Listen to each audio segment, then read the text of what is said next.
A Central 3 apresenta o Cinema Nacional em Revista. É o Central Cine Brasil.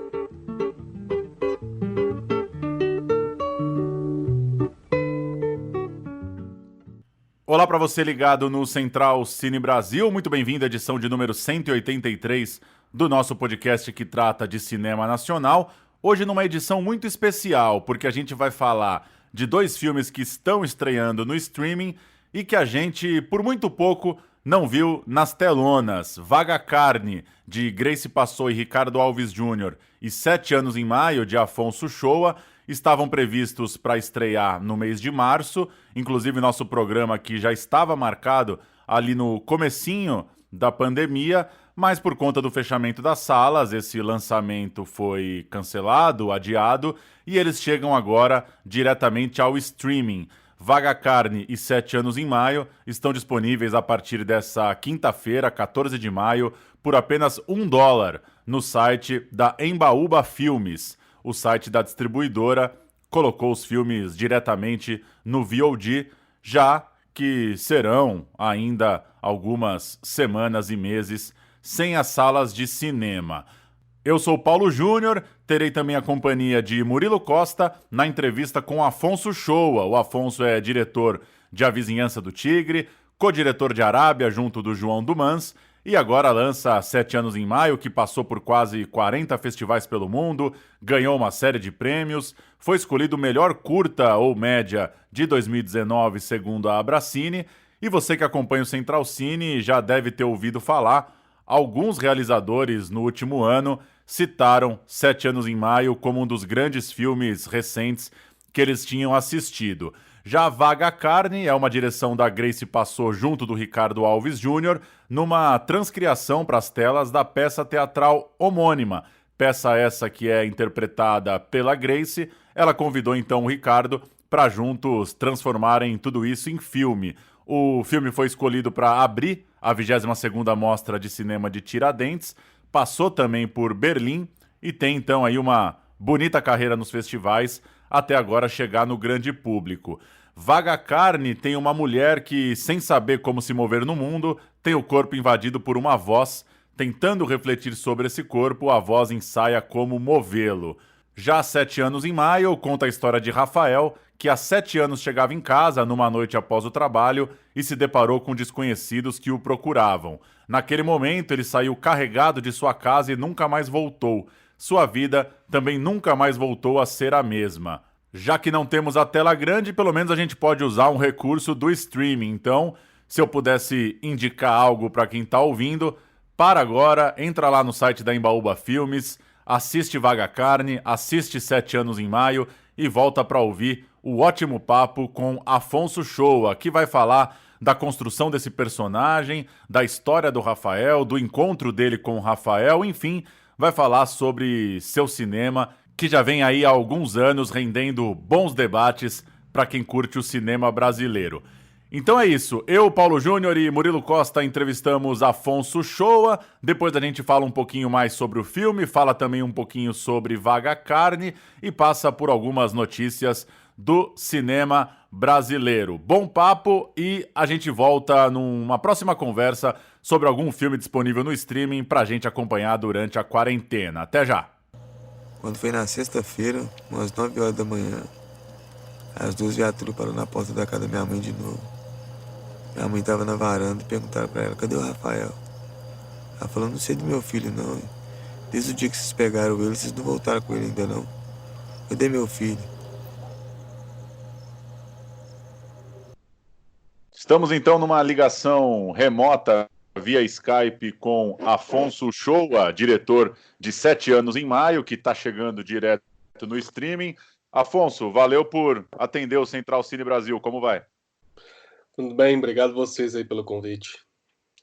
Afonso, parabéns pelo filme, impressionante mesmo o resultado do 7 anos em Maio. A Arábia já era um dos filmes favoritos da nossa bancada nos últimos anos e 7 anos em Maio vem para rechear essa filmografia sua aí que, falo por mim, mas acho que dá para falar pelos meninos também, nos impacta muito. Eu queria que você começasse falando sobre a questão do acesso mesmo. Você já conhecia o Rafael? É uma história, né, que você ficou sabendo, alguém que, né, mora na mesma cidade que você, e aí você começa a fazer esses contatos. Isso também me lembrou um pouco a relação com o próprio Juninho no Arábia. E como essa é uma questão que sempre, né, acho que assistir o filme pensando um pouco até aqui no que conversar depois, sempre vinha a curiosidade de como chegar nessas histórias. No seu caso, isso parece muito natural, né? São histórias, são pessoas e ambientes muito próximos, né? Você não, você não está pegando um ônibus para ir longe e fazer um filme. Queria que você falasse um pouco desse acesso, de como é você, cineasta, é, zanzando pela cidade, batendo papo aqui e ali, e entendendo o que pode dar uma história. Se você considera que isso, de certa forma, é algo totalmente orgânico e natural, que horas que você acha que você tem que ser um pouco mais pragmático na hora de entender como aquilo pode virar um filme? Enfim, queria entender um pouco sua andança como cineasta, como que essas pessoas, essas histórias, você vai depois fazendo isso virar trabalho, digamos assim. É de fato, como você disse, tem algumas semelhanças, né, com a minha relação com o Juninho, né, porque tanto o Rafael como o Juninho, eles são meus vizinhos, eles moram no mesmo bairro que eu. O Rafael, na verdade, ele mora bem perto mesmo, assim, são 2 ruas da minha casa, e os dois eu conhecia da vida, assim, antes do cinema. E o Rafael, bom, mora pertinho de mim, é meu amigo já faz algum tempo. Eu fiquei amigo dele através de um grande amigo nosso, que também é um parceiro que trabalha sempre comigo, que é o Desali, que é um artista visual que também mora aqui no bairro, que fez o som direto do Vizinhança, a gente tem uns trabalhos juntos. O Desali era amigo do Fael desde moleque, desde infância, e eu acabei conhecendo o Rafael através do Desali. Então, o nosso contato surge uma amizade de bairro, surge como amigos aqui mesmo do bairro Nacional. E o Juninho, um pouco parecido, né? Ele mora um pouquinho mais longe, mas também no mesmo bairro. Mas também cheguei até ele pela amizade, assim. E da amizade é que nasce também um desejo de fazer um filme, né? Mas a amizade vem primeiro, assim. O conhecimento deles, tal, vem primeiro. Mas é claro que o filme muda essa relação e projeta ela em outro nível, né? Faz com que o meu conhecimento sobre eles, as minhas percepções e o nosso diálogo ele vá para outro lugar. Para mim, fazer esses filmes, né, e fazer os filmes com eles, assim, chegar até eles é natural, assim, é uma parte da minha vida. E isso tem a ver com os filmes que eu acabei fazendo desde o Vizinhança, assim. Eu não gosto de pensar que isso é uma cartilha ou alguma coisa prescritiva para se pensar o cinema e dizer que é o jeito mais certo, mais verdadeiro. Eu prefiro e busco muito evitar qualquer concepção generalizante, sabe? E sobretudo qualquer concepção generalizante e moralizante, assim, como se tivesse mais verdade no meu processo do que em outros, assim. Eu acho que o cinema tem muitas verdades, assim, e cabe às pessoas que fazem os filmes buscarem as suas e achar o melhor jeito de colocá-las na tela, né? Até porque, pelo menos isso, eu acredito que a verdade pessoal, a verdade da arte, ela tem que ser um motor para fazer um filme. Mas nesses filmes, né, eu sempre tive muito dedicado a falar do que me circundava. Muito tocado, talvez por uma coisa. Não era deliberado, mas hoje eu consigo fazer associação, sabe? Vamos poder fazer uma referência com aquela coisa Fernando Pessoa, Alberto Caeiro, falar da própria aldeia também é falar do mundo, o rio que corta a minha aldeia é maior do que o Tejo, sabe? De alguma maneira, para mim, a partir do processo do Vizinhança, do mergulho na realidade que era vizinha de mim e que é a realidade de onde eu vivo, eu consegui entender aqui coisas que eram fundamentais para entender o Brasil, para entender a humanidade. Aqui, para mim, também tinham todas as histórias essenciais da humanidade, também tinham as coisas interessantes, vibrantes, cativantes, que eu poderia achar em outro lugar, sabe? E isso me motivou a fazer os filmes que eu fiz desde o Vizinhança, de alguma maneira, tematizando, colocando na tela, me dedicando, né, a mergulhar mesmo na realidade do meu bairro. E é por isso que eu chego nesses meus amigos, assim, porque quando eu desenvolvo essa percepção, quando isso chegou para mim, na minha cabeça, quando deu esse clique, comecei a olhar as coisas de outros olhos, né? E aí a antena fica mais ligada mesmo para poder captar as coisas, os acontecimentos, as histórias, enfim, o que vai aparecendo perto da gente. E com o Fael foi algo parecido, porque meu amigo, conhecia ele, tomava cerveja, dava um rolezinho por aí. De repente, ali por 2005, 2000, acho que 2006 mais ou menos, as datas já são um pouco confusas, ele desapareceu. E isso foi estranho, assim, que sabia o que tinha acontecido, e de repente começaram a aparecer algumas histórias, outros amigos contando e falando dessa tortura, dessa abordagem policial, sabe? E isso ficou meio chocante para mim, assim, foi um momento que eu me deparei um pouco com essa vulnerabilidade, sabe, da vida da molecada aqui do bairro, assim, de como que realmente as coisas poderiam mudar de uma hora para outra e uma pessoa pode desaparecer sem que a gente soubesse o que tivesse acontecido com ela. Depois consegui falar com a mãe dele, que estava na Bahia nesse tempo, depois ela voltou, ela contou o que tinha acontecido, tal, mas na verdade eu só fui entender mesmo quando o Fael voltou pro bairro, já uns 3 anos depois, voltou pela primeira vez pro bairro, uns 3, 4 anos depois tinha acontecido. Aí eu fui entender e o que tinha acontecido com ele e ver o meu amigo envelhecido, ver meu amigo com realmente muitas memórias, né, do que tinha acontecido e, sobretudo, dos desencadeamentos, né, daquela noite. Então, nesse momento, assim, é uma espécie de rito de amadurecimento, né? A gente vê a passagem do tempo, a gente vê que o amigo nosso está diferente, está amadurecido, está envelhecido, está endurecido pela vida, e a gente percebe, ao mesmo tempo, por fazer cinema, por também ter me dedicado a um cinema que representa aqui o que me cerca, né? Isso a gente percebe a força, né? A potência da história da vida do Rafael, e isso me motivou a fazer o filme. Achava que o que aconteceu com ele era forte e emblemático o suficiente para a gente colocar na tela e transformar, fazer um filme que pudesse discutir um pouco o Brasil, a geração e a relação do poder e da polícia com a periferia a partir da história dele. Afonso, Murilo falando aqui, queria primeiro parabenizar você pelo filme, né? Porque é muito impactante mesmo. É o tipo de filme que, quando termina, você ainda fica paralisado ali na cadeira do cinema, ou agora, né, na pandemia, no sofá, absorvendo, né, digerindo a história. É muito, muito pesado e você trata de um jeito muito interessante. A gente recentemente conversou com o Karim Arnaud, no nosso último programa, e ele falou muito sobre a vontade de fazer um filme sobre o entorno dele, sobre algo próximo, né?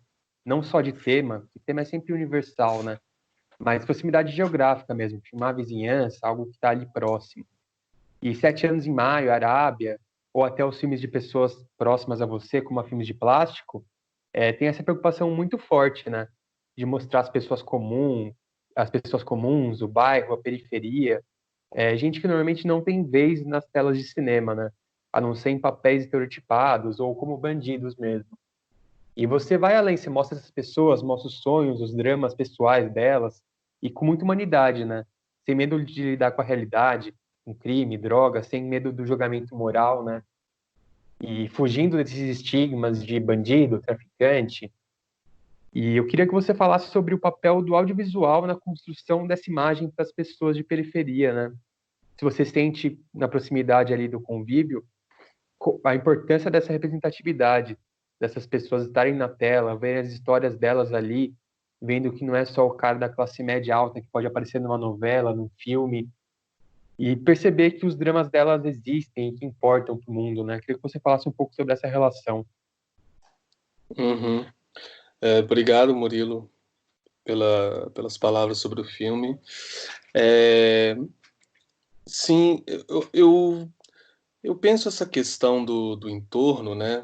E falando muito da minha experiência, a partir de um ponto de vista, pode ser um pouco contraditório, né? Estou falando do meu particular, mas eu associo isso ao movimento geral, sabe?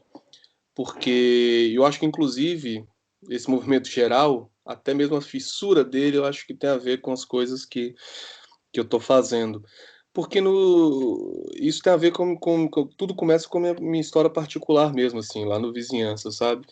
Eu me dediquei a filmar o meu bairro, a filmar a minha realidade, como uma espécie de resposta pessoal, assim, de necessidade pessoal para uma falta que eu estava sentindo na minha vida, assim. Isso tinha a ver com o fato de eu ter entrado na universidade, de eu ser um cara que veio da periferia, de não ter família rica, e naquele momento do Brasil, ali por 2003, ainda estava no começo do governo Lula, então a gente ainda tinha um Brasil muito anos 90 que estava presente ali, e esse era um Brasil que a universidade e algumas coisas, né, de cultura, de educação, eram muito reservadas para as classes privilegiadas. Então era raríssimo você ter um aluno de escola pública na universidade, ter gente de periferia numa faculdade federal, sabe? E naquele momento da minha vida, essa experiência para mim foi muito marcante, no sentido de me explicitar uma diferença, né? Uma cisão social e o quanto que isso determinava destinos, vidas, reflexões, enfim, o quanto que isso pautava a nossa relação com o mundo, sabe? E nesse sentido, assim, a minha inadequação e a minha sensação de não estar plenamente pertencente nem a um lugar e nem ao outro, não ser necessariamente o periférico prototípico, de não ser um cara como os meus amigos que estavam mais expostos, né, às vulnerabilidades aqui da periferia, também por ter tido mais privilégio do que eles, claro, apesar de ser um cara de periferia, existem muitas gradações na periferia, né, e eu não tô na parte mais baixa de jeito nenhum, isso também é importante deixar claro. E isso me fazia sentir um pouco afastado aqui da minha realidade, sabe? Já não me encaixava perfeitamente nela, mas também não me encaixava na realidade, vamos dizer, douta, na realidade do privilégio absoluto, né? Que era esse mundo que a universidade não só me abria, como me solicitava se incluir, sabe? Esse desajuste, esse incômodo, né? Que para mim também tem muito a ver com o meu primeiro filme, Mulher à Tarde, que é um filme que tem um estilo, que tem uma proposta estética, que depois eu fui reconhecer como estrangeira. Hoje eu tenho consciência de que, na verdade, era mais uma tentativa minha de me adaptar ao modelo de cinema que eu tinha na cabeça, e por mais que tenha coisas que, evidentemente, das quais eu me orgulho e que eu acho muito potentes no filme, eu me senti incomodado com essa ausência do meu máximo eu ali, sabe? No sentido não da vaidade pessoal ou da criação particular, assim. Eu no sentido do que o que eu tenho a dizer para o mundo, sabe? O que é que me motiva a fazer um filme? O que me faz, então, ter desejo de mostrar coisas na tela para outras pessoas, sabe? E eu acho que eu consegui me sentir mais seguro e me encontrar nesse sentido foi fazendo vizinhança. E eu consegui encontrar mais a mim mesmo na vida dos outros. Eu consegui encontrar mais a minha voz quando eu abri um canal para que outros falassem também através dos filmes, sabe? E nesse processo eu me senti mais irmanado com as pessoas que moravam no mesmo lugar que eu. E por mais que a diferença sempre exista, e ela sempre vai existir, e esse entre-lugar, ele me define, e de alguma maneira eu acho que eu até gosto dele, de não estar com o pé fincado nem aqui nem acolá, de estar sempre um pouco longe, um pouco perto de todos os cantos e de todas as realidades sociais, sabe? De viver mais no trânsito do que na fixação. Eu acho que me fez esse trânsito, eu me sinto mais feliz com ele a partir dos filmes que eu fiz, sabe? E como que eles me propiciaram mesmo ter uma relação com o lugar do qual eu vim, com o lugar onde eu moro, o lugar onde minha família mora, enfim, um lugar que tem mais a ver com a minha história e que na verdade também me ajudou muito a consolidar mesmo a minha visão de mundo, enfim, me forneceu material para poder pensar e sentir mesmo, sabe? E nesse processo, que é totalmente particular, eu acho que ao mesmo tempo ele espelha um processo geral, sabe? O geral é isso, né? Nesse Brasil, ali no começo dos anos 2000, de uma cisão social absurda, né? que a gente vê nos anos posteriores, né, nos primeiros anos do governo do PT, não tem por que esconder que isso tem responsável mesmo, sabe? A gente vê um processo que, ao mesmo tempo que ele é um pouco mais democrático, né, inclui mais gente que era excluída, eu acho que ele tem uma contrapartida que é de um orgulho do pertencimento, sabe? Se você vê o que aconteceu no rap brasileiro ali na primeira década dos anos 2000, se você vê a explosão de orgulho periférico, sabe? Desde o quanto que isso também foi até mesmo absorvido pela cultura pop, as frases como aqui é favela, esse orgulho da quebrada, sabe? Esse orgulho periférico, essa tentativa de tirar a marca essencialmente negativa da pertença a um lugar periférico, eu acho que isso é um processo que foi muito forte na década passada, e eu acho que reflete as mudanças que o Brasil estava passando lá até então, sabe? E eu acho que isso se reflete no desejo de pertença, no desejo de ressaltar um pertencimento, de ressaltar uma irmandade com os lugares, inclusive os lugares periféricos, sabe? A da identidade, a pertença, fazer parte, poderia acontecer também nos lugares que eram tradicionalmente marginalizados. Isso poderia ser, inclusive, forte, positivo. Não era só uma exaltação do vitimismo ou da precariedade do Brasil, sabe? E eu acho que então essas duas linhas, assim, a minha linha pessoal e a linha do Brasil enquanto um país, elas correram um pouco juntas, sabe? E de alguma maneira nós dois fomos no mesmo caminho. Fui aí refletindo mesmo na minha trajetória, na minha vida e na minha atividade como cineasta, um quadro amplo, um quadro político, um quadro social que o país estava enfrentando até então, sabe? E é isso. Então, eu acho que nesse sentido, assim, pela minha vida e pelo Brasil, o que aconteceu foi um desejo meu de me ancorar, de me buscar, né, de encontrar a mim mesmo aqui onde eu consigo entender o que eu tenho em comum com os outros, sabe? De que se a base da minha relação com a periferia é de alguma maneira uma diferença, fazendo os filmes eu consegui encontrar a minha igualdade também, sabe? E o que eu acho que acontece é que hoje a gente vive um momento diferente, né? Inclusive politicamente.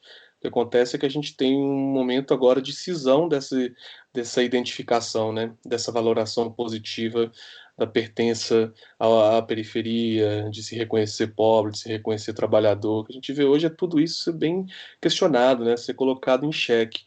E mesmo sem ser tão deliberado, né? Eu consigo perceber hoje nos filmes que eu estou fazendo que de alguma maneira o que existe para mim e que está um pouco nos filmes é um clamor, né? É uma vontade de investigar as raízes dessa fratura, né? Detectar onde e quando, né?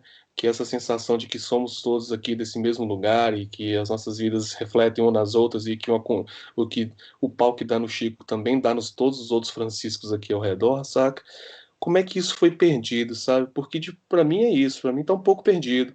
A noção de que somos um coletivo e de que esse coletivo é marcado como pobre ou periférico, ela tá um pouco esbaçada, sabe? Essa coisa da classe C e tal, isso aí tudo deu uma quebrada nessa dimensão e nessa consciência coletiva.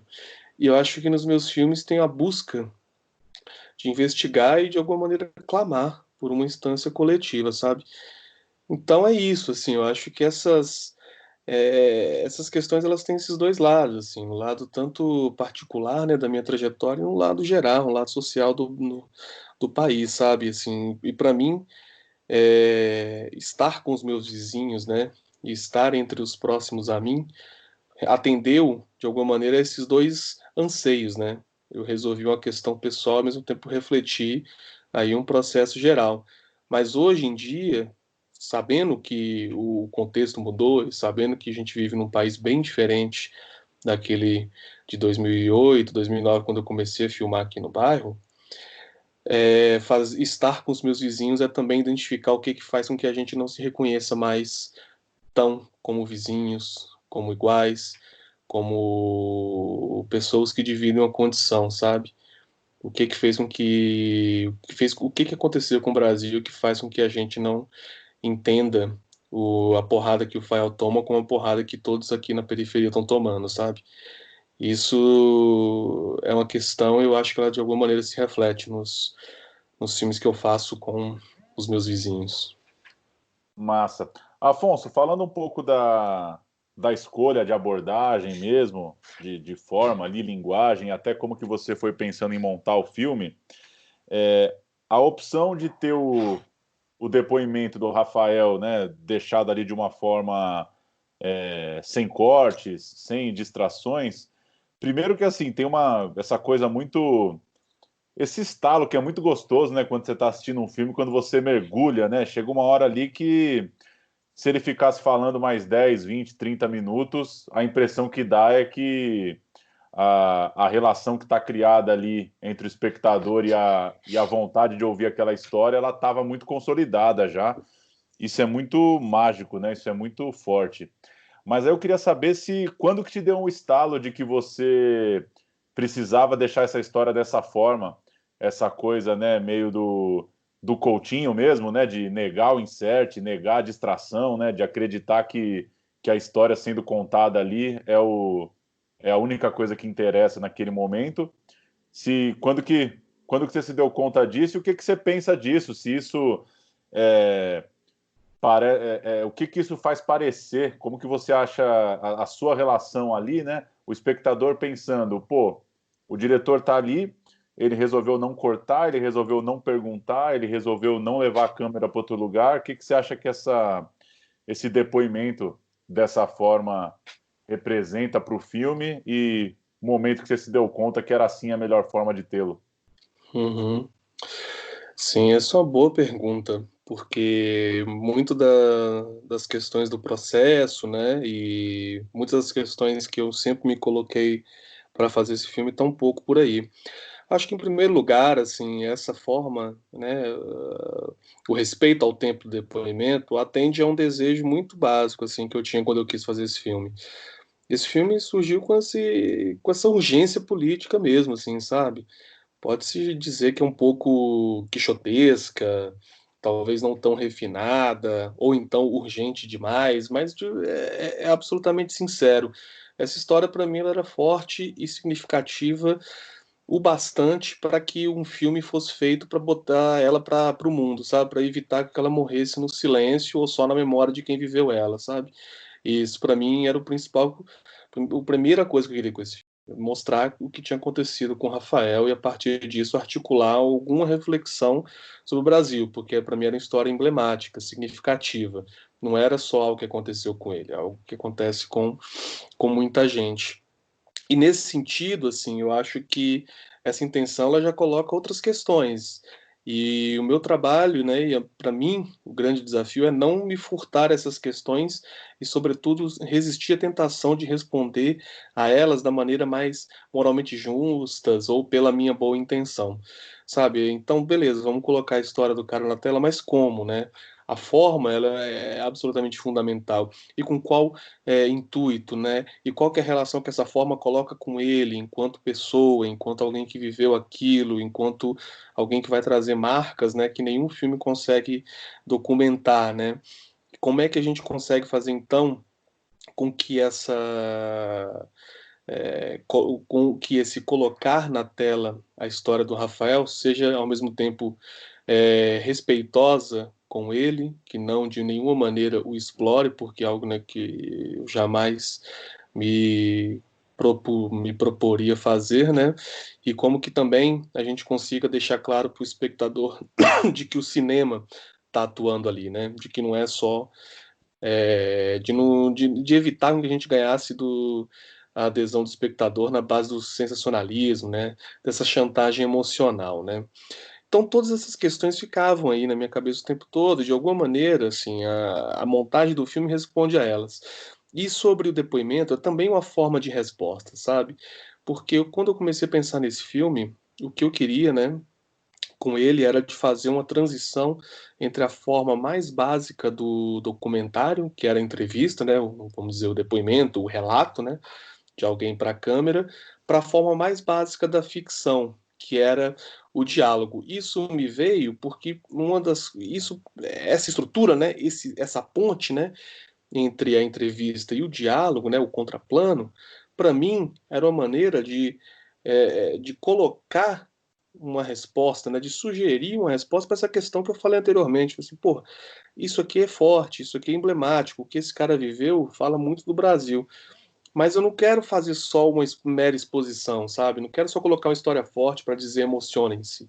Não quero ganhar a adesão do espectador, não quero ganhar no grito, sabe? Nesse grito do moralmente justo, tá vendo? Assim, essa história é absolutamente forte, estamos do lado certo, do lado da vítima, então sofram aí vocês aí nas suas cadeiras depois de ver essa confissão de abuso e de violência aqui do personagem. Para mim era importante que o filme gerasse a sua própria reflexão, que ele colocasse a questão e refletisse sobre ela, sabe? Para dizer e para insinuar para o espectador o que é que preciso fazer, não é só se chocar, é pensar, é refletir, é levar para estender o impacto da projeção para fora da exibição, sabe? Para fora da tela, porque é isso que me importa, assim, porque só no impacto emocional a gente já tem muitos filmes para poder fazer isso, sabe? Eu acho que essa relação meramente emocional com o espectador, ela não me agrada. E para um cinema político, eu acho ela até mesmo perigosa, sabe? Eu acho que a gente não desperta muito o potencial de pensamento de quem está vendo. Então, para mim, uma maneira de chegar nisso, né, que eu estava buscando, era de fazer o filme gerar sua própria reflexão. E nesse sentido, a ficção, né, o diálogo, um outro personagem, uma outra instância dentro do filme poderia ser, para mim, a forma, né, de fazer, então, o filme colocar em discussão, colocar em debate, pensar sobre a história que a gente tinha, que ele tinha se dedicado a registrar, sabe? Então, para mim, essa ponte, né, do documentário para a ficção, do relato para o contraplano, já era uma busca, né, em direção ao que eu gostaria, sabe? De evitar o sensacionalismo, de evitar a particularização excessiva e de evidenciar que estava ali o cinema trabalhando sobre um registro de realidade e gerando a reflexão do próprio relato, né? E aí depois as outras cenas elas vieram nesse sentido, né, de explicitar esse trabalho cinematográfico, né, essa busca da forma do cinema de tratar um acontecimento tão dramático, né, sob o meu ponto de vista o filme é um pouco isso, né, uma espécie de ensaio de como o cinema pode ou tenta colocar numa imagem uma tragédia que escapa a qualquer imagem, sabe? E a parte final, para mim, ela responde também esse anseio no sentido da coletivização, né? Ali eu o que eu buscava com ela era justamente isso, né? Plasmar a história do Rafael na multidão, dizer que Rafael é uma multidão, porque para mim a minha percepção é que de fato era. Então, assim, todas essas escolhas formais, né? Todas elas refletem e são uma espécie de as minhas respostas para as questões que eu me coloquei a partir do momento que eu me dei conta da força e do potencial dessa história. Mas todas elas seguem dois princípios. O primeiro, que era o respeito à história e ao gesto que sempre me guiou de colocar o Rafael em cena e fazer da linguagem do cinema uma oportunidade dele contar o que aconteceu com ele mesmo, porque essa oportunidade é negada pelo mundo, ela é sonegada pelo mundo e pelo Brasil, e fazer com que nesse processo a marca do cinema, da linguagem enquanto também criação, enquanto invenção, e não somente como mero registro das coisas justas, também era importante, sabe? E eu acho que isso está na montagem do todo, mas eu acho que isso também está no relato. Porque esse relato não foi uma entrevista que a gente deu um takezão, fala aí, Fael. Não, a gente gravou aquilo ali assim, 40, 50 vezes, foi muitas vezes. Então, mesmo que de uma maneira sutil, essa mistura entre dar a voz, abrir a câmera, fazer da linguagem um espaço para que o outro se deposite e deixe ali a sua marca e a sua memória, ao mesmo tempo, junto, né, disso, conjugado um trabalho do cinema moldando isso, da linguagem adaptando, da linguagem informando, né, essa matéria vital, ela também está no relato. Então, assim, isso reflete para mim, e a duração, né, também, era, era isso, né? A longa duração do relato, para mim, era uma forma de, ao mesmo tempo, fazer com que respeitar, né, a força do que o Fael tinha para contar e, ao mesmo tempo, deixar longo, deixar extenso o suficiente para começar a despertar curiosidades e desconfiança em quem tá vendo, fala, peraí, bicho, isso não é possível, isso não é uma entrevista só. Alguma coisa aí, não, ele tá falando dele, claro, é muito verdadeiro, mas assim, não é possível, alguma coisa deve estar acontecendo aí. Essa alguma coisa é o cinema. Enquanto, ao longo do tempo, a gente vai entendendo o que o cara tá, a gente vai sentindo um pouco, pelo menos é o que eu imagino e o que eu gostaria, o espectador vai sentindo que o cinema tá agindo ali também, sabe? Ele vai entendendo de que alguma força está operando junto com a confissão, né, com o testemunho do Rafael. Esse alguma coisa que pode ser um pouco nebuloso, um pouco inexplicado, é o cinema, é o ensaio, é o trabalho, é o texto, é a voz, é a preparação, né? É a consciência de que tudo aquilo está acontecendo para um filme e de que tudo aquilo foi preparado para um filme. O filme todo, como eu disse, foi orientado nesse sentido. Formas do cinema lidar com a tragédia, mas isso está no relato também, sabe?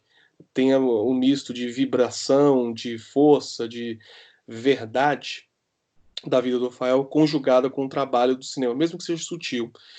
E eu acho que a duração ela era importante nesses dois aspectos, como respeito ao que o Rafael tinha para contar e ao mesmo tempo como o tempo necessário para que a gente conseguisse mostrar cada vez mais ao espectador de que o cinema estava trabalhando junto com ele e de que existia ali, não era só a câmera, não é só depois um outro ator, é o cinema que está acompanhando ele naquela noite.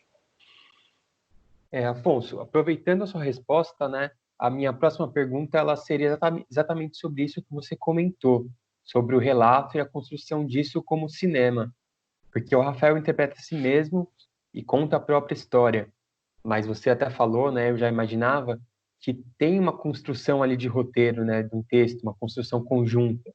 Vocês foram trabalhando, afiando, cortando as rebarbas até chegar nesse texto, porque ele é muito coeso, né? Ele é conciso, potente, parece algo escrito mesmo num filme de ficção. Então, eu queria ouvir um pouco sobre o processo, né? Sobre a participação sua, do próprio Rafael, do João Dumans, que assina o roteiro também, né? E como foi para ele ali também como ator, né? Tá revivendo esses momentos, meio que editando as situações e mexendo nessas memórias pesadas, né? Traumáticas. Como que foi trabalhar nesse limiar de sensibilidade ali do real e da construção de personagem e ao mesmo tempo trabalhar a atuação nisso, né? Fazer a emoção aflorar, mesmo fazendo várias vezes, como você comentou. Porque no final ali, as lágrimas dele, tudo é impressionante, é uma atuação que qualquer ator profissional chegaria numa atuação mais fraca ou parecida, assim, ele realmente chega lá, mesmo não sendo um ator profissional. Uhum. Sim, o trabalho do texto, né, do depoimento, ele é muito estruturante, é muito importante para o filme. E de alguma maneira ele foi a história um pouco da filmagem. É, A gente gravou várias vezes, até porque no começo também eu tinha uma ideia de fazer um pouco diferente.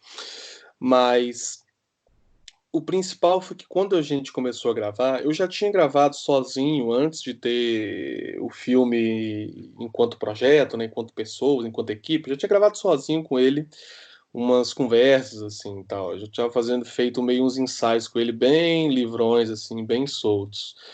E no primeiros dias de filmar, a gente gravou nessa mesma toada. Foi um negócio do tipo assim, Fael, fala aí mesmo, sabe? Isso nenhum desses momentos, isso não entrou nada, sabe?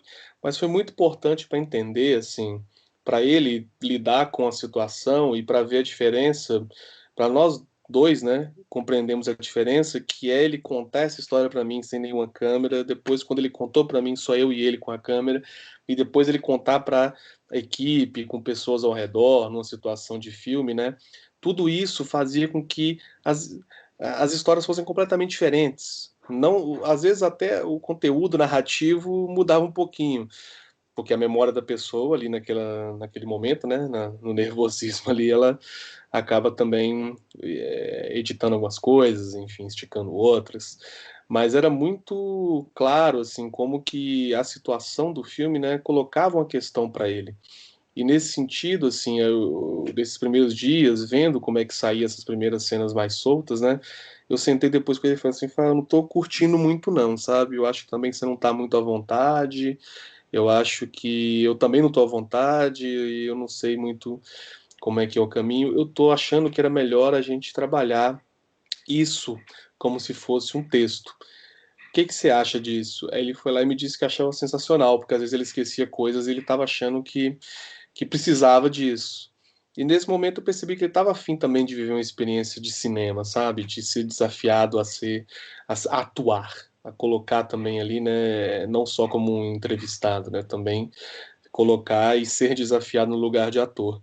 E aí eu sentei com ele e a gente fez uma escaleta, uma lista, né? De momentos da própria vida dele. E a maioria deles eu já lembrava, já conhecia, mas estávamos juntos ali para poder lembrar.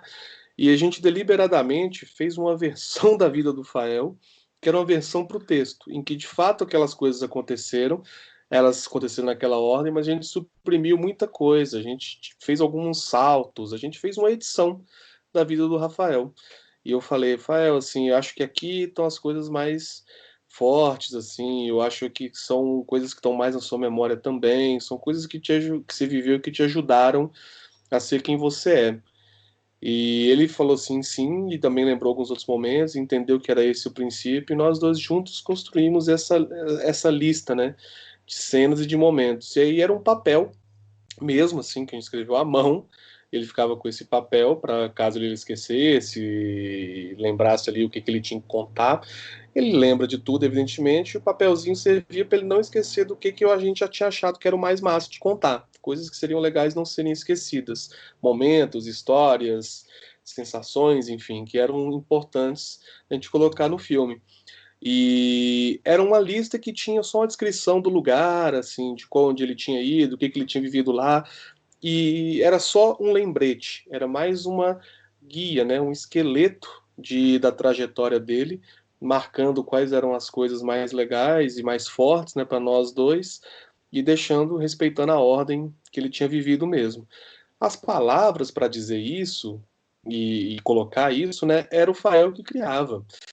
E aí as repetições serviam para que eu entrasse em diálogo com ele, é, cortando as palavras que ele criava e a gente escolhendo algumas alternativas juntos, propondo sugestões de falar as coisas de um jeito mais simples ou mais direto às vezes, construindo um pouco as frases. E nesse processo de repetição, também entrando como direção de ator, pensando na direção do olhar, a respiração, as pausas, qual era o ritmo, né, com que ele ia contar as coisas, ao mesmo tempo desenvolvendo um certo sentimento, né, pensando que o ritmo também era um sentimento, ele explicitava o que ele estava sentindo, não só no que ele estava contando, mas ali naquele momento da cena, né. E isso foi um trabalho que só as repetições e ao longo tempo, né, de gravação que conseguiu trazer. E eu, particularmente, senti uma coisa muito louca, porque então é isso, né? Ele começou super solto, mas o solto não estava me agradando, estava me fazendo sentir o filme documental demais no mau sentido, estava um pouco vulgar, sabe? Assim, meio qualquer coisa. O texto trouxe a força, né? Um pendor mais literário, trouxe uma precisão, uma concisão para a narrativa dele, só que nas primeiras vezes que a gente seguiu os textos ficou tudo muito seco, estava muito mecânico. Ao longo da nossa repetição e do nosso diálogo conjunto, da gente ir achando, né, uma sintonia, uma melodia, né, de conversa entre nós dois, o Fael foi se reencontrando com a emoção. E foi muito louco, porque ele, que começou falando da sua própria vida nos primeiros dias, absolutamente convulso pela emoção, só que de uma convulsão tão grande que não dava conta da grandeza da história que ele mesmo tinha vivido, passou pelo estágio em que parecia que não era ele que tinha vivido aquilo, que ele estava lendo um texto para a câmera, e de repente, enquanto o Fael, a pessoa que viveu aquilo, e também como ator, conseguiu recuperar num registro já no registro de atuação, uma emoção, a emoção do que ele tinha vivido, sabe? Foi muito louco ver isso, assim, foi muito massa você ver que esse ter colocado ele no lugar de ator e ele ter pedido, né, e praticamente pediu, e ter topado tanto estar nesse lugar de ator, não impediu ele de se emocionar com o que ele tinha vivido. Pelo contrário, disparou nele a possibilidade de relembrar e ressentir as coisas novamente ali diante da câmera, sabe? Para mim foi muito incrível isso, assim. E eu senti ele nesse momento também muito tocado. E ao mesmo tempo, assim, como ele também foi ficando muito bom, fazendo as coisas de um jeito muito bem, conversando com a equipe, isso deu para ele tanta confiança. E eu acho que trouxe uma positividade nesse processo, sabe? Assim, eu acho que certamente quem vai poder falar sobre isso é ele, assim, sabe? O Fael não é um cara negativo, não. Não é um cara que fica remoendo. É claro que isso tem marcas, é claro que o cara sabe o que aconteceu com ele, mas ele não é um cara para baixo, não. O bicho tem uma força de vida, uma vibração muito grande. Mas é claro que tem uma. Sempre restava ali algum resquício, né? E a minha percepção, que pode ser diferente da dele, só ele vai poder dizer, claro, é de que o processo no filme eu acho que deu um certo expurgo, sabe, assim, em tudo isso. E eu acho que ter colocado isso na perspectiva do cinema, né, perspectiva de um filme, fez com que ele se de alguma maneira saísse forte disso aí, sabe? Porque confessar isso parecia sempre uma espécie de sinal de fraqueza.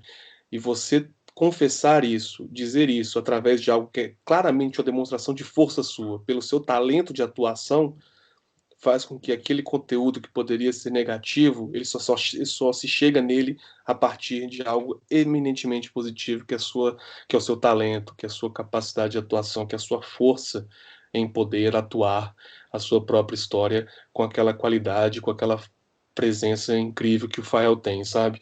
Isso, sob o meu ponto de vista, foi o mais interessante, o mais importante. E nesse sentido, acho que a gente pode tirar. Eu posso dizer sim que eu acho que tem um papel muito forte do cinema nessa jogada, sabe? O cinema pode sim ajudar nessa operação de fortalecimento daqueles que são enfraquecidos pelo mundo, sabe? O cinema pode sim trazer, adicionar aí potência, onde todo mundo só vê fraqueza, sabe? Pode adicionar força, onde todo mundo só vê ruína. Eu acho que o processo que eu e o Fael vivemos aí nesse filme, né? O dele, que certamente mais intenso e com outro teor, né? Do que o do meu, eu acho que deixa um pouco dessa marca, sabe? Assim, do como que o cinema pode ir na contramão do que o mundo em geral proclama, né? Claro que também sim, não vamos também exagerar das coisas e idealizar, né? Não falando que o cinema salva vidas e supera todos os traumas, não. Não existe isso, né? Isso é uma falácia. Mas ao mesmo tempo não dá para negar o poder e o potencial que tem. Eu acho que o que a gente viveu mostra um pouco isso.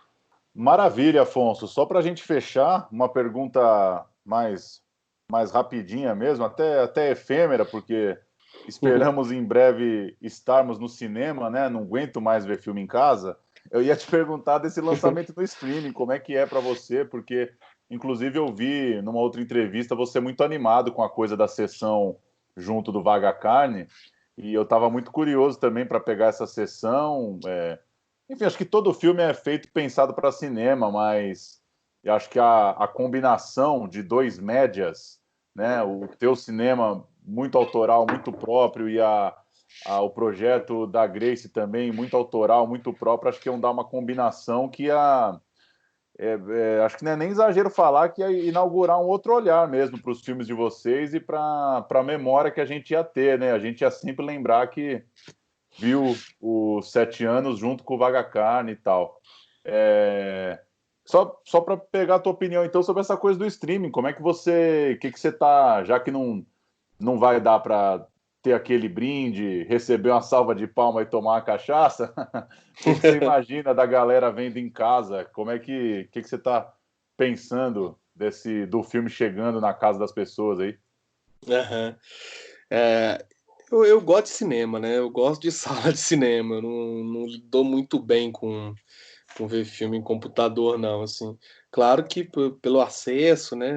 Baixo muito filme, enfim, tenho aí um longo histórico de torrent, mas não gosto muito de série, de streaming, não assino nenhum, assim, só que eu gosto de ver filme na sala de cinema mesmo.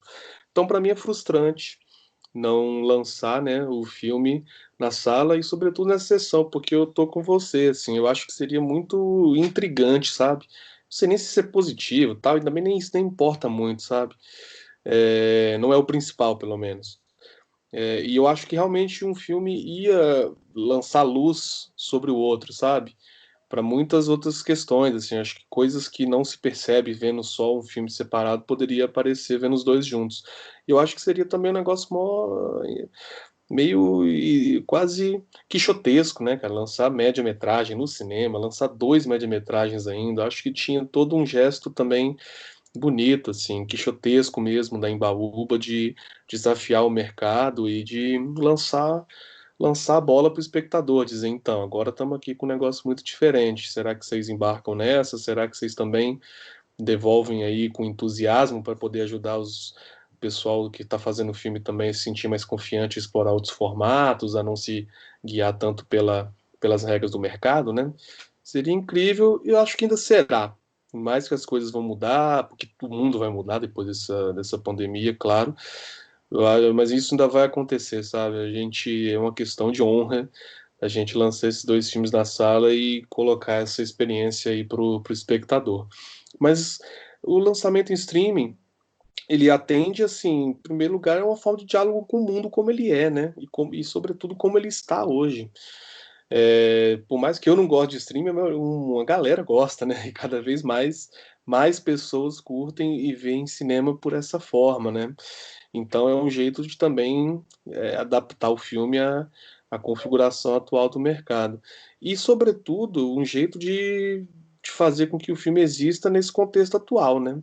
A gente sabe o que está acontecendo na pandemia no Brasil, a gente sabe que a gente está numa situação terrível e que ela só vai piorar, e a gente não tem a menor perspectiva de quando os cinemas vão voltar. E a gente reconhece que o nosso lançamento é um lançamento frágil, é pequeno, de baixo orçamento, com dois médias metragens, não tem aquele apelo de mercado, né? E aí, se você for lá, quando os cinemas reabrirem, sabe lá Deus quando vão reabrir, né?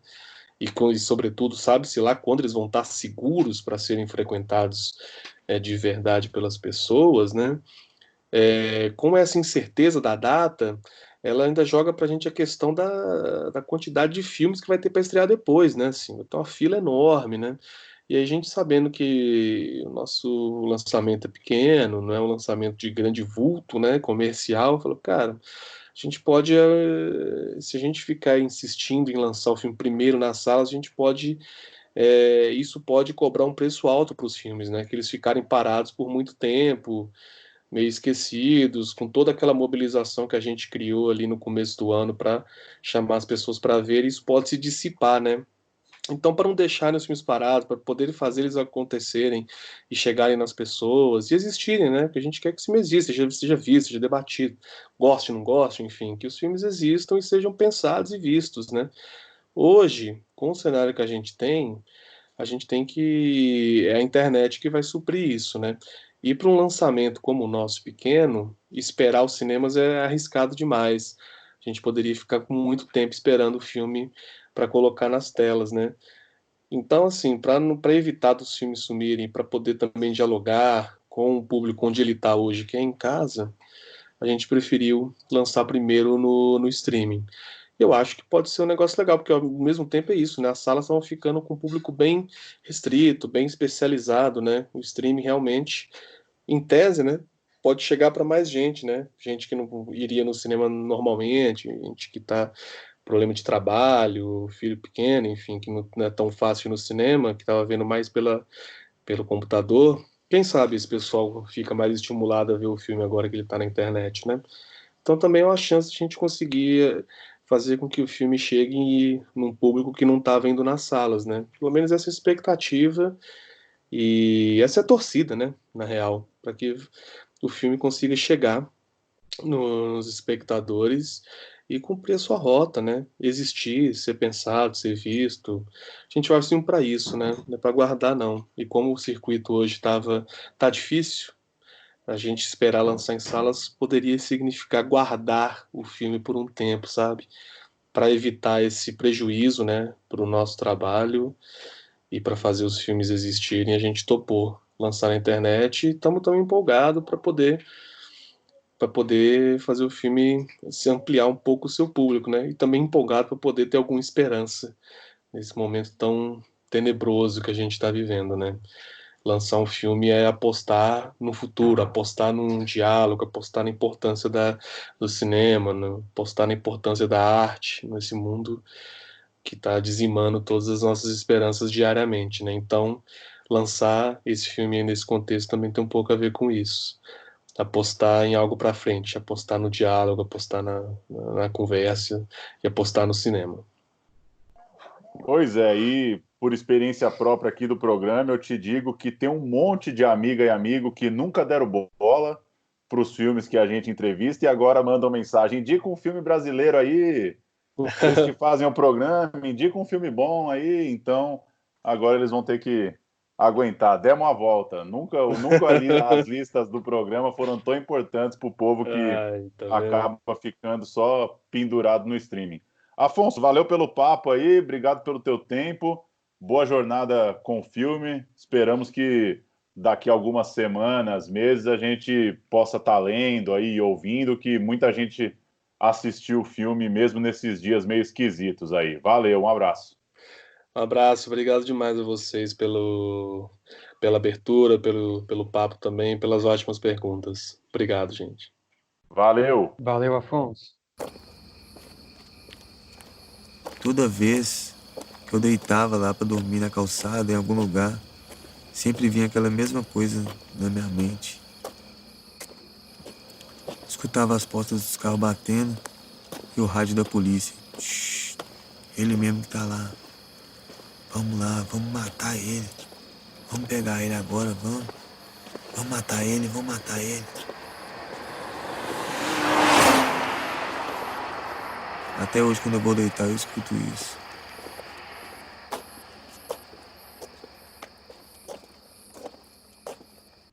Tá então a entrevista com Afonso Shoa, do ótimo 7 anos em maio, que está chegando ao serviço de streaming exatamente nessa quinta-feira, 14 de maio. É só entrar no site da Embaúba Filmes e assistir o 7 anos em maio, assim como o Vaga Carne, que é o média da Grace Passot e do Ricardo Alves Júnior, que também, né, como a gente comentou na conversa, estavam previstos para ser lançados juntos, no streaming, obviamente, cada um no seu link, mas vale a pena demais.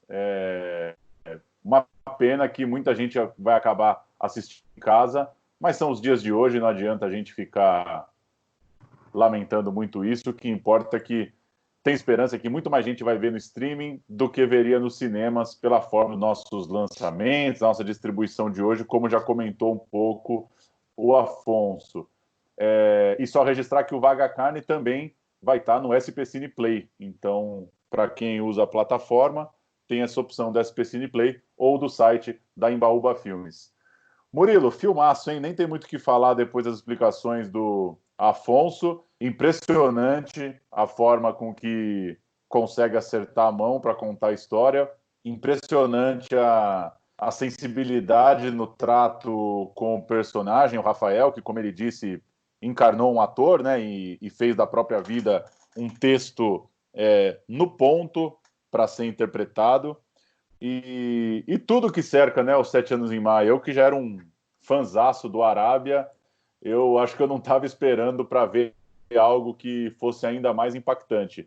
E às vezes a gente ignora um pouco aqui também os curtas, né? Acaba muito pautado pelos lançamentos dos longas nas salas de cinema.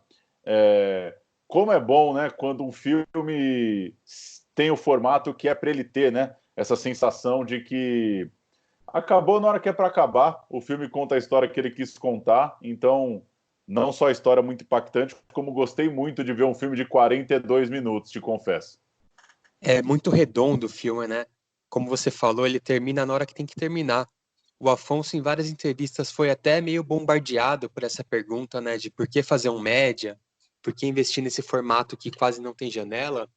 Mas é só assistir o filme que você entende, né? Ele é preciso mesmo, a decupagem é perfeita. E esse tom que ele tem entre o documentário e a ficção, que não é nenhum nem outro, e nem é direito híbrido, é difícil definir o que é muito interessante. Você mergulha mesmo naquele universo, naquele mundo e naquele personagem. O Rafael tem um domínio de ator mesmo ali falando, né? É impressionante a história que ele conta, o modo como ele conta, é muito conciso, é muito inteligente o texto, e ao mesmo tempo tem uma série de quebra de expectativas ali, né? Com um pouquinho de ficção no fim e no começo também, para quebrar essa lógica só do filme depoimento, né? E que faz a gente refletir bastante, né? O diálogo, como ele falou, tem um outro personagem que entra ali, opina, comenta, e você sente um pouco mais parte do que se fosse só o depoimento puro, né? E esses filmes que apostam no diálogo como única ferramenta, praticamente, ou no depoimento, quando funciona, é maravilhoso, né? Ali realmente é o dom da palavra que conduz a história. Me lembrou até um filme que eu vou baixar para ver, que chama Cortina de Fumaça, que é basicamente sobre conversas também, quase monólogos de pessoas em um bar. Esse tipo de cinema me chama muita atenção desde sempre. E uma coisa interessante também, essa resposta do Afonso, né, em dizer, você fica ouvindo a história e pensa, tem alguma coisa aí. E tem mesmo, é o cinema, né? É o cinema É, chegando na história das pessoas, né? Que é uma coisa maravilhosa, de fato. Impressionante, assim. A gente aqui não costuma ligar muito para essa coisa de spoiler, mas também não fica, né, detalhando exatamente os filmes. E eu até fiquei pensando durante a entrevista, definitivamente esse é um programa para ouvir depois de assistir o filme, né? Porque realmente. o impacto dos 7 anos em maio é um negócio que quem gosta de cinema merece merece poder viver essa experiência mesmo. Em A casa, dica mas de certa forma acontece. e a dica seria justamente essa mesmo, né? A pessoa vê sem ler nada sobre, sem saber do que se trata, que foi como eu fiz. Eu não sou muito de ler trailer, sinopse, eu gosto de ser surpreendido. E é arrebatador, né? O filme começa de um jeito, de repente já vai parar naquele depoimento, e vai indo, vai indo, vai indo. E você não sabe onde aquilo vai parar. É uma experiência muito diferente mesmo do que a gente está acostumado a ver nos cinemas. E a experiência de ver isso no cinema em si, né, deve ser um negócio espetacular, né? Deve mudar muito a imersão ali na história que ele está sendo contada. Pois é. Só para a gente registrar o Vaga Carne, que a gente também assistiu, fizemos a sessão dupla. Vaga Carne é a história, o monólogo teatral, né, homônimo, encenado pela Grace Passou, criado por ela, e que virou um filme, né? Quando a Grace Passou foi homenageada na Mostra de Tiradentes no ano passado, ela se juntou ao diretor, o Ricardo Alves Júnior, e eles tocaram o Vaga Carne nessa versão cinema. Tem também um livro do Vaga Carne, então, enfim, não é uma adaptação do teatro para o cinema. É uma nova versão, uma releitura, uma nova forma de se levar aquela história. Eu fiquei bastante surpreso pelas saídas que eles encontraram para fazer isso virar cinema. Pelo motivo da referência ao espetáculo de teatro, eu estava esperando talvez algo um pouco mais convencional, de um teatro filmado, só, né, com jogo de câmera e com basicamente, né, a transposição de um teatro para o cinema, mas eu fiquei bem surpreso. Gostei muito da luz, gostei muito da fotografia, achei que funcionou como filme. Também é um média, também é um filme aí dos seus 40 e poucos minutos, e gostei bastante. O texto é muito bom, né? Uma voz que vai tomando ali pessoas, uma coisa meio reflexiva, que ao mesmo tempo vai interagindo, né? Quem já viu a peça diz que a peça é cada vez diferente, porque ela é muito viva ali na relação com o público, e gostei muito do Vaga Carne. Pode trazer uma certa dificuldade por esse ambiente do teatro, que de vez em quando ele parece mesmo algo difícil de superar no cinema, mas eu acho que a Grace e o Ricardo mostraram que são artistas de mão cheia e conseguiram inventar uma outra parada, conseguiram pegar a peça e transformar num outro produto, numa outra embalagem. Acho que vale a pena demais e vale ainda mais para quem assistiu a peça, né? Eu não tive o prazer de assistir, mas para quem viu a peça deve ser impressionante ver na tela. É interessante que a Grace, logo na abertura do filme, né, ela incorporando ali a voz, ela fala que ela é uma voz que habitou aquele corpo que já tinha habitado antes matérias sólidas, líquidas, gasosas, mas pela primeira vez estava habitando um corpo de mulher. E eu fiz esse paralelo assim com o texto, né, e a própria Grace como artista, saindo do teatro, onde ela já está acostumada, já habitou ali o palco, os bastidores, já trabalhou bastante, e tentando habitar ali o cinema mesmo, né, se adaptando, fazendo concessões, jogos, para dominar essa linguagem nova e descobrindo aos poucos essa linguagem, como trabalhar ela com o texto. Isso é muito interessante mesmo, porque eles têm artifícios bem criativos, estéticos, autorais, para passar essa história para o cinema, não é só uma transposição básica. Muito bom. Vale demais a sessão dupla. Falei na abertura, falamos muito aí na conversa com o Afonso e reforçamos agora um grande de um pedido. Eu falei meio brincando ali pro Afonso, mas é sério, vou encher o saco das pessoas para vaga carne 7 anos em maio. Acho que a coisa mais autoral, mais forte, mais impactante que a gente tem até agora nessa quarentena no que diz respeito ao cinema brasileiro. Tenho E o certeza Afonso que de novo, ninguém né? vai esquecer, né? Porque eu lembro que um dos filmes que eu mais recomendei aqui do Central Cine, acho que de todos, foi o Arábia mesmo, né? Até por ele ter chegado pouco nas pessoas, ter passado meio batido de alguma forma, apesar dos festivais, foi um filme que eu fiz questão de indicar para todo mundo, comentava, vê esse filme vale a pena, e agora vai ser os 7 anos em maio, né? Novamente o Afonso sendo alvo das nossas recomendações. E a Vizinhança do Tigre tem programa. A Arábia a gente falou muito nos últimos anos, né? E a Vizinhança do Tigre é o programa de número 5 do Central Cine, lá em fevereiro de 2016, há 4 anos e pouquinho, portanto, a Vizinhança do Tigre foi tema. Quem buscar aí, acho que tem tudo lá no site da Embaúba Filmes. Só registrar algumas outras coisinhas antes da gente fechar. Tem um festival na Alemanha, e o nome dele não é nem um pouco fácil, né? O Kurzfilmtage Oberhausen, talvez. Ele vai ser inteiramente online, claro, e tem 2 filmes brasileiros na programação. O Baile é um curta na programação para crianças e jovens da Cíndia Domit Bitar, e o Jardim Fantástico também é um filme de 20 minutos do Fábio Baldo e do Tico Dias, está na competição internacional. Dá para achar. Eu vi aqui a notícia pelo Instagram do Fábio Baldo, do diretor, ou também do Tico Dias.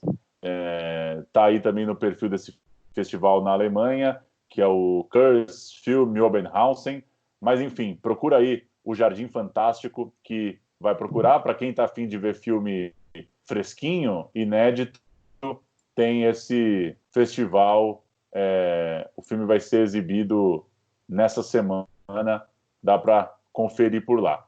E outra coisa que está online é a sessão do Fórum Doc BH no site do Itaú Cultural, com alguns filmes disponíveis lá também, ótimos filmes, inclusive. Por exemplo, o Eleições, da Alice Riff, a gente tratou aqui há pouco. O Enquanto Estamos Aqui, da Clarissa Campolina e do Luiz Prete. O Banquete Coutinho, documentário visto na Mostra de São Paulo, do Josafá Veloso, também muito interessante. Enfim, dá para entrar lá também no site do Itaú Cultural até o dia 19 desse mês de maio, até semana que vem, portanto, tem lá alguns filmes numa seleção do Fórum Doc BH para tratar de vivência de indígenas, imigração e construção política. Eu queria falar, queria só dar uma pontuada aqui também, que a sessão ABC, que é bem tradicional lá na Cinemateca Brasileira, sempre acontecia às segundas-feiras, recebia a equipe do filme, né, equipe técnica, para fazer um debate, principalmente com estudantes, público de cinema mesmo, né, era uma coisa bem de formação de pessoas do meio de cinema. Sempre foi muito importante para a formação dos nossos profissionais. Ela vai fazer a sessão online pela primeira vez, né? No dia 20/5, na quarta-feira, vai acontecer a exibição do Fotografação, que foi debate aqui no Central Cine Brasil também, alguns programas atrás, o filme do Lauro Escorel, e depois da sessão eles vão organizar um debate online também com a montadora, a Idela Creta, a fotógrafa e o próprio Lopes Corel. Bem interessante aí, vamos ficar de olho que eles vão passar um pouco mais de informações de como vai ser essa sessão, né? Mas é legal ver que o pessoal está se mexendo para que as coisas continuem a acontecer meio que nesse novo normal. Muita coisa rolando nos festivais, o Cine Vitória foi adiado de setembro para novembro, o Cine Ouro Preto foi adiado, o Festival de Cannes, de fato, não quer fazer uma versão online, ele vai ser, de certa forma, meio diluído em outras sessões, em outros festivais, para, de certa forma, manter a marca Cannes 2020, mas não vai ter, assim, um festival de Cannes online, exatamente, coisas que vão acontecer nas próximas semanas. E uma última notinha, aproveitando que eu, no fechamento do programa, vou subir um som para o grande Flávio Migliaccio, que morreu na semana passada. Saiu aqui na revista de cinema que a trajetória dele vai ser lembrada num longa documental, Um Brasileiro em Cena. É uma produção da Afinal Filmes, em parceria com a Globo News, o Canal Brasil e a Rede Globo, emissora que ele viveu desde os anos 70, quando estreou nas telenovelas. Ainda não se sabe quem vai dirigir Um Brasileiro em Cena. Em contato com a revista de cinema, o José Joffre contou que foi convidado a dirigi-lo, mas, enfim, ainda não tem nenhuma confirmação. Ele depois conta que perdeu contato com os produtores, coisa do tipo, e tem coisa para sair, portanto, sobre o Flávio Migliaccio. O filho dele, que é o Marcelo Migliaccio, também está trabalhando num longa, já tem muitas horas de material, né, organizados, filmou muita coisa do pai, e o próprio Canal Brasil também já contou um pouco da vida do Flávio Migliaccio. Num episódio da série Retratos Brasileiros, tinha lá um episódio em que ele aparecia com muito destaque. Enfim, nem dá para falar aqui o número, né, de obras do Flávio Migliaccio, está na história da TV e dos cinemas no Brasil. Participou de uma série de filmes de grande bilheteria, Roberto Carlos a 300 km por hora, Pra Frente Brasil, uma série de filmes importantíssimos, e fica mais um dos grandes aí, partindo num momento triste da história do país, mas, enfim, vida segue, esperamos que façam boas obras à altura do Flávio Migliaccio. Com certeza daqui a uns anos a gente registra elas por aqui. É isso, Murilo? É isso. Ficamos Valeu, por aqui, né? então. Mais um filmão, recomendar só para o pessoal assistir, e sabe-se lá quando estaremos de volta. Agora está um pouco intermitente, mas tendo o lançamento a gente está por aí. Valeu, até a próxima. Valeu. Às vezes eu olho essas fotografias na parede, eu penso assim, será que sou eu mesmo? Às vezes eu penso que foi com outra pessoa que aconteceu tudo isso. Com vocês também, eu lembro de cada um de vocês. Você estreou comigo no Pacaembu. Tava o estádio lotado, lembra? Você com o olhão arregalado, olhando aquela massa toda. Sabe, às vezes eu vou num restaurante ou em algum lugar com a minha filha ou meu genro, e sempre chega alguém assim que diz: você é o Naldinho do Corinthians, né? Pô, você foi um craque. E vem um mais velho e diz assim: ô, esse aí eu vi jogar. Isso que era jogador. E eu fico com vergonha. E eu não sabia por que eu fico com vergonha. E eu descobri. É porque eu sinto vergonha de ser assim como eu fiquei.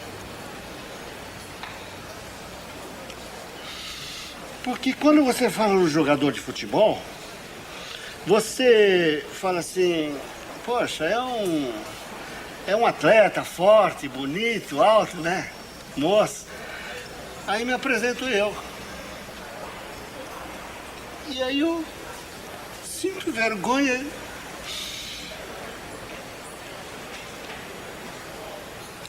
Dá vontade de dizer que não sou eu. Mas eu sou eu. Eu sou o Naldinho, não sou? É claro que é você. Olha aqui. É você. Ninguém pode tirar isso de você. É você, o Naldinho, do Corinthians, da seleção brasileira.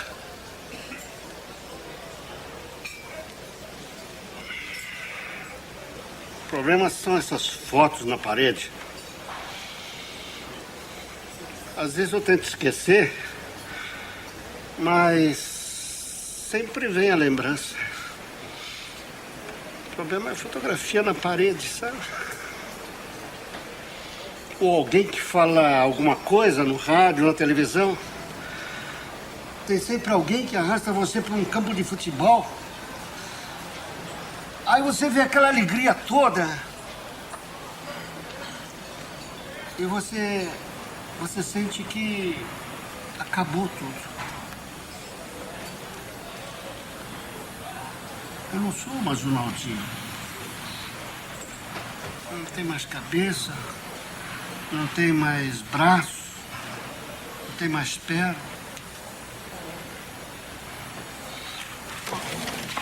Isso aqui é perna do Naldinho? O Naldinho tem essa perna? Pelo amor de Deus. Um atleta? Não, levanta isso, Naldinho. Faz assim, não. Tá certo isso aí. Tá, vamos, Naldinho, vamos. Acerta. Ah, ele acerta, ele acerta. Vamos, não pode ser assim, não. A vida é essa, não é?